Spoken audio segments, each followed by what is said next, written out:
Société nationale des Québécoises et des Québécois de la région de Thetford est fière de vous présenter l'émission Appalaches en quelques mots. Bonjour, ici Isabelle Lecourt, députée de Lotbinière-Frontenac à l'Assemblée nationale du Québec. Je m'adresse à vous aujourd'hui afin de souligner le travail d'information exceptionnel de votre télé communautaire. La TV-CRA est au cœur des préoccupations des gens d'ici depuis plus de 45 ans. C'est donc un honneur pour moi de soutenir et de contribuer à l'essor de la télévision communautaire de la région des Appalaches. Bon visionnement.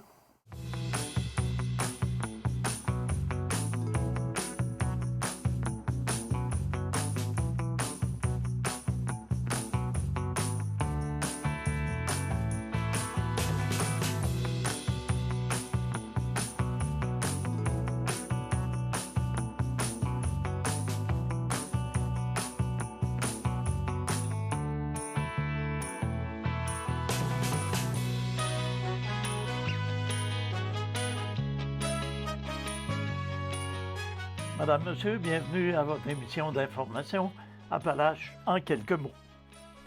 Le service des loisirs de la municipalité d'Adstock travaille depuis quelques semaines afin de mettre en place une première édition du carnaval La Grande Bordée et les activités entourant la semaine de relâche qui sera forcément différente cette année.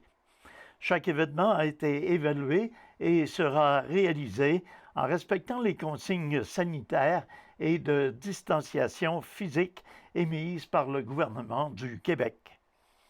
Pour cette première édition du Carnaval La Grande Bordée, qui se tiendra le 20 février, les citoyens seront invités à construire un château de neige. Les participants devront faire parvenir leurs photos en se rendant sur le site internet www.défichâteaudeneige.ca. Plusieurs prix seront attribués aux plus beaux châteaux. Localement, les personnes pourront également envoyer une photo de leur chef-d'œuvre via la page Facebook des loisirs de la municipalité d'Adstock. En après-midi, l'équipe du service des loisirs tiendra un bingo virtuel dans lequel des cadeaux seront remis aux gagnants. Enfin, en soirée, en respectant toutes les mesures de sécurité, la tenue d'un feu de camp est alors suggérée aux familles en compagnie du duo Coming Up qui offrira un spectacle virtuel sur la page Facebook des loisirs et ce, dès 20h. En raison des mesures sanitaires et de distanciation physique qui sont toujours en vigueur, le service des loisirs a pris la décision de transformer le camp de jour traditionnel en semaine de relâche virtuelle. Pour ce faire, un coffret sera remis aux participants dans lequel tout le matériel nécessaire s'y retrouvera afin de réaliser les différentes activités proposées à la maison du 1er au 5 mars. Activités ludiques, sportives et artistiques seront de la partie, en plus de présenter 3 capsules spéciales qui viendront agrémenter les journées de la relâche virtuelle.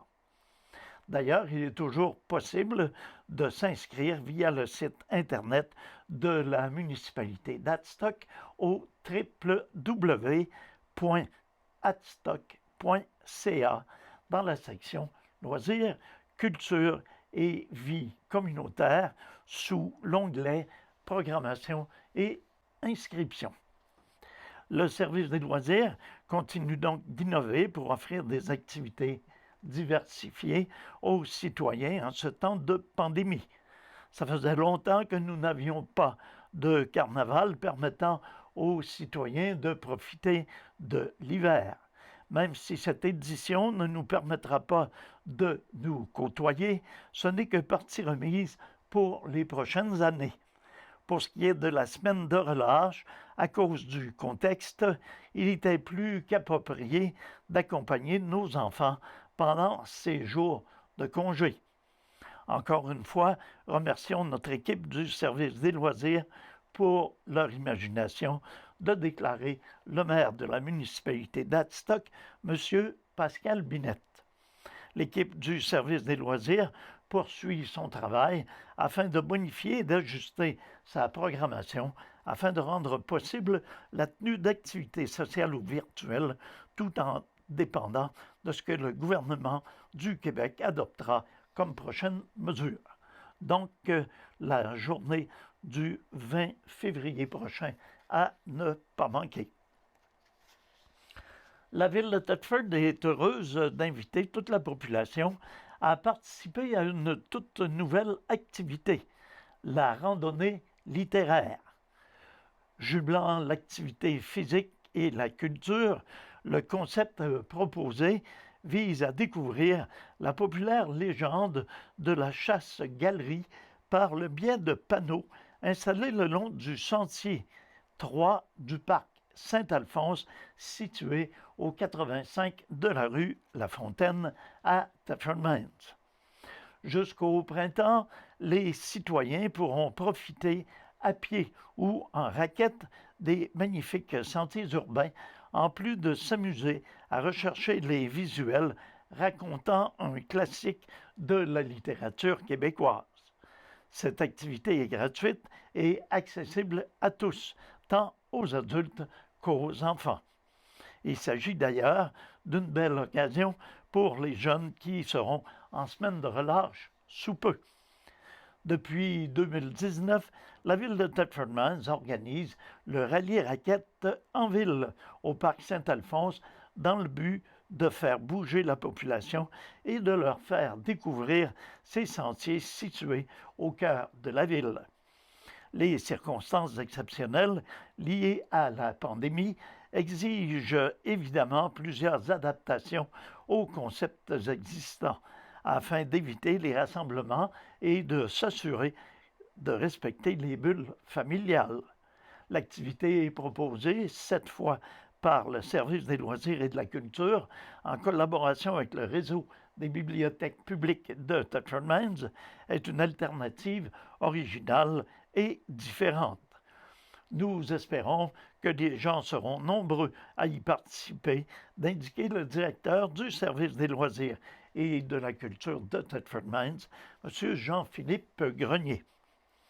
La bibliothèque Lit beaucoup, située à la Maison de la Culture, offrira de façon temporaire le prêt de quelques paires de raquettes pour adultes ou enfants. Les abonnés pourront donc emprunter sur une période de 3 jours une paire par personne. Le prêt se fera selon les modalités du prêt sans contact en téléphonant au 88 335 6111 ou par courriel à biblio@villethetford.ca. Le jumelage de ces deux activités est très intéressant. Découvrir la littérature à travers une marche en forêt apporte une touche nouvelle et dynamique que les gens apprécieront certainement.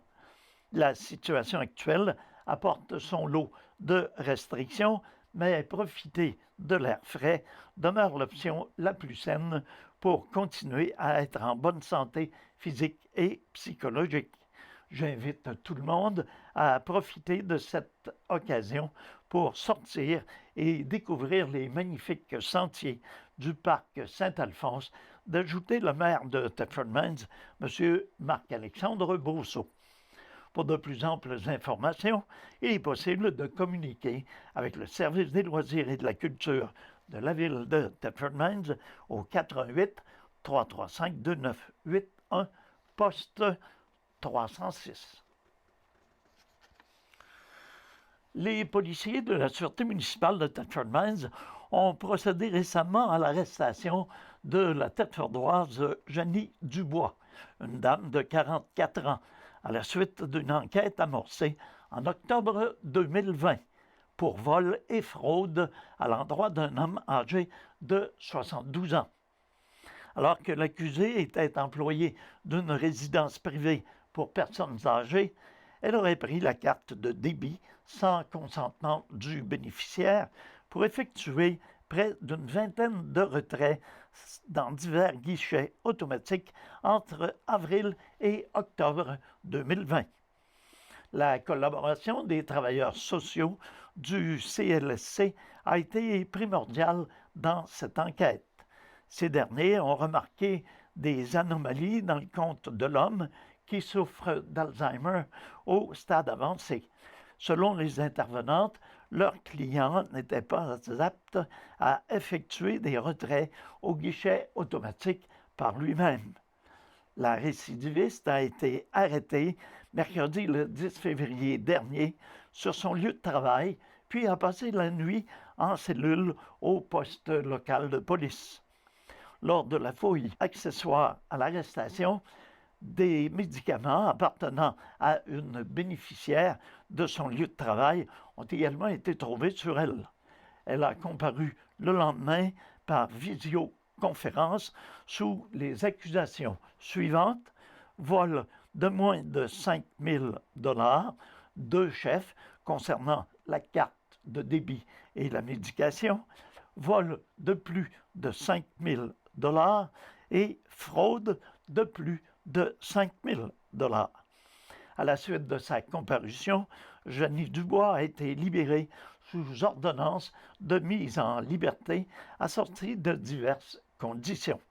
La suite des procédures a été fixée au 26 mars prochain au palais de justice de Thetford Mines. Le service de police rappelle l'importance de ne jamais hésiter à dénoncer toute situation pouvant être associée à de la maltraitance face aux aînés. Cette arrestation est le résultat du travail de collaboration entre des partenaires signataires de l'entente cadre nationale pour lutter contre la maltraitance envers les personnes âgées, une des mesures de la loi visant à lutter contre la maltraitance envers les aînés et toute autre personne majeure en situation de vulnérabilité. Vers 6 heures du matin, mardi le 9 février dernier, les policiers de la Sûreté municipale de Thetford Mines, assistés des membres du groupe tactique d'intervention de la Sûreté du Québec, ont investi une résidence de la rue Saint-Denis dans le secteur Black Lake afin de procéder à l'arrestation de Yann Savard, âgé de 32 ans. Cet homme connu des milieux policiers est un ancien résident de Tourville dans le secteur de Montmagny. Il était recherché sous 6 mandats d'arrestation par la Sûreté du Québec de l'endroit depuis août 2020, notamment pour avoir omis de se présenter devant le tribunal pour possession de méthamphétamine dans le but d'en faire le trafic et pour entrave au travail d'un agent de la paix. La fouille des lieux par le groupe tactique d'intervention a permis de retrouver Savard caché dans un mur derrière des portes, laissant croire à la présence d'une armoire. L'individu a comparu par visioconférence le même jour et il y a eu objection à sa remise en liberté. Il a été transporté au centre de détention de Québec. La suite des procédures a été fixée au mercredi 10 février. Une femme âgée de 33 ans se trouvait dans la résidence au moment de l'intervention. Elle a été arrêtée pour entrave au travail des policiers, puis libérée par voie de sommation à la suite de son interrogatoire. De petites quantités de ce qui pourrait être apparenté à du hashish et de la poudre de méthamphétamine ont été saisies lors de la visite des lieux. C'est à la suite d'informations reçues du public que les policiers ont pu procéder à l'arrestation de l'accusé. C'est pourquoi le service de police réitère le fait que toute personne qui le désire peut contacter la division des enquêtes criminelles en toute confidentialité en composant le 88 338 0111 afin de dénoncer toute situation criminogène. Afin d'assurer la sécurité de tous ses citoyens et de répondre aux directives annoncées par le ministère de l'Éducation, la Ville tient à aviser la population que le camp de jour habituellement offert pendant la semaine de relâche n'aura pas lieu cette année. Cette décision a été prise en accord avec les mesures de la Direction générale de la santé publique qui interdisent actuellement d'offrir des activités encadrées telles que des camps de jour, des activités de groupe à l'intérieur ou des activités parascolaires. Le camp de jour, organisé par la Ville durant la semaine de relâche, est généralement très populaire et apprécié des familles thetfordoises. Nous sommes conscients que le fait de ne pouvoir l'offrir cette année peut engendrer certaines problématiques pour les parents qui y travaillent, de mentionner M. Adam Patry, conseiller municipal et président de la Commission des loisirs et de la culture. Ce dernier a poursuivi que dans le contexte actuel, nous devons nous conformer aux règles gouvernementales, assurer la sécurité de tous et prendre les moyens nécessaires afin de favoriser le rétablissement de la situation. La Ville de Thetford tient à rappeler l'importance de continuer à respecter les consignes sanitaires en vigueur, notamment la distanciation physique, le port du couvre-visage ainsi que le couvre-feu à 20 heures. Tel qu'annoncé récemment, la semaine de relâche scolaire sera maintenue pour l'ensemble du réseau scolaire et ce, aux dates prévues localement. Les parents qui travaillent dans les services prioritaires auront accès aux services de garde d'urgence selon la même formule que durant la période des fêtes. Les parents concernés qui souhaitent se prévaloir de ce service seront invités à remplir le formulaire d'inscription centralisé accessible sur le site québec.ca. À noter qu'une page dédiée aux activités sportives et culturelles offertes sur le territoire pendant la semaine de relâche sera bientôt disponible à l'adresse ville-thetford.ca/stimulante relâche. Le gouvernement du Québec accorde une aide financière de 126 740 $ à l'entreprise Englobe pour qu'elle effectue un essai de démonstration de décontamination sur le terrain de l'ancien site minier Black Lake, situé au 3700 rue du Lac-Noir à Thetford Mines. L'intervention s'effectuera sur des sols déposés sur une aire de résidus miniers selon un procédé de phytoremédiation, une technologie émergente prometteuse. C'est ce qu'a annoncé récemment la ministre déléguée au développement économique régional et ministre responsable de la région de Chaudière-Appalaches, Mme Marie-Ève Proulx. Au nom du ministre de l'Environnement et de la lutte contre les changements climatiques et ministre responsable de Laval, M. Benoît Charette. Cette contribution financière pourra couvrir jusqu'à 45 % du coût du projet de décontamination, projet estimé à 288 613 $. Concrètement, la subvention accordée permettra de démontrer l'efficacité d'un procédé novateur qui consiste à combiner l'action de plantes et de micro-organismes pour dégrader les hydrocarbures pétroliers présents dans des sols déposés sur des résidus miniers d'amiante. Si l'essai s'avère concluant, il offrira une nouvelle solution de traitement et de valorisation des sols contaminés applicable sur des sites dégradés qui, même à long terme, ne présentent généralement aucun potentiel de développement économique. Le programme Innove en sol a été créé afin de soutenir la réalisation d'essais de démonstration en utilisant des technologies vertes innovantes pour la décontamination des sols et des eaux souterraines.